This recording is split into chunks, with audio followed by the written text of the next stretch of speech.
इस वीडियो में हमें स्टडी करना है जायंट क्रोमोसोम्स, मतलब लार्ज साइज क्रोमोसोम। तो पहला है polytene chromosome.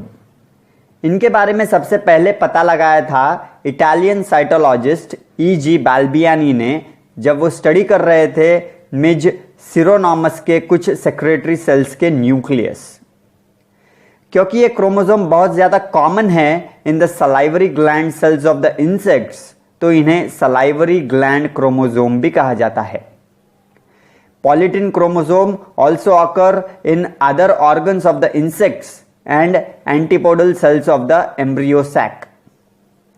Sales having polytene chromosome become very large, क्योंकि उनके अंदर बहुत ज्यादा हाई डीएनए कंटेंट होता है। And these cells are unable to undergo mitosis and they die during metamorphosis. अब ये पॉलीटेनी होती किस वजह से है? जब क्रोमोसोमल डीएनए एंडोमाइटोसिस करते हैं, मतलब DNA replicates several times without undergoing nuclear division, इसे कहते हैं एंडोमाइटोसिस। तो जब क्रोमोसोमल डीएनए एंडोमाइटोसिस करते हैं और जो डॉटर क्रोमैटिड्स बनते हैं वो अलग अलग ना होकर साइड बाय साइड अलाइन करते हैं। मैटरनल और paternal homologous chromosome they remain associated side by side, और इस फिनोमिनन को कहते हैं सोमैटिक पेयरिंग। पॉलीटिन क्रोमोसोम्स माइटोसिस के इंटरफेज और प्रोफेज में दिखाई देते हैं। उनमें क्रोमोमियर अल्टरनेटली दिखाई देती है, मतलब ऐसा रीजन जहां पर क्रोमैटिन टाइटली कॉइल्ड हुआ है वो अल्टरनेट करेगा with the regions where the DNA fibres are folded more loosely. तो ये कुछ इस तरह से दिखाई देता है कि डार्क बैंड्स अल्टरनेटली रहेंगे और दो डार्क बैंड्स के बीच जो क्लियर जोन है उसे इंटरबैंड कहते हैं। पॉलीटिन क्रोमोसोम में करीब 85% डीएनए इन बैंड्स में होता है और बचा हुआ 15% इन इंटरबैंड्स में होता है।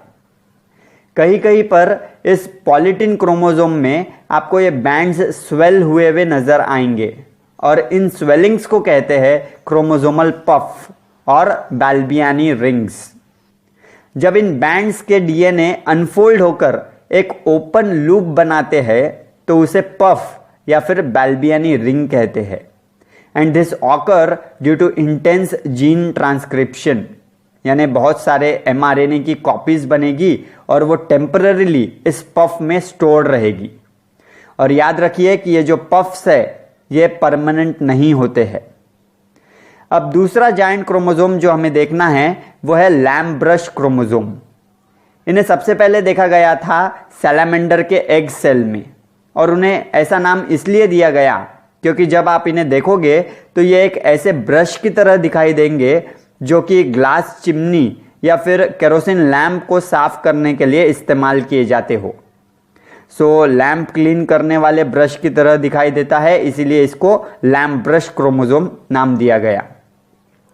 Lamb brush chromosome meiotic prophase के डिप्लोटिन स्टेज में दिखाई देते हैं in the primary oocytes of the animal species, both vertebrates and invertebrates.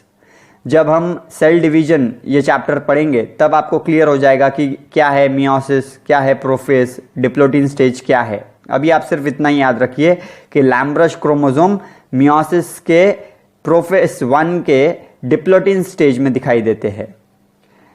Lamb brush chromosomes are also found in the spermatocytes of several species, giant nucleus of Acetabularia, and even in plants.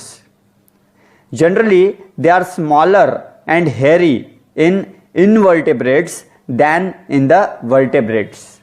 और याद रखिए कि जो lamb brush chromosome है they are much longer than polytin chromosomes of insects.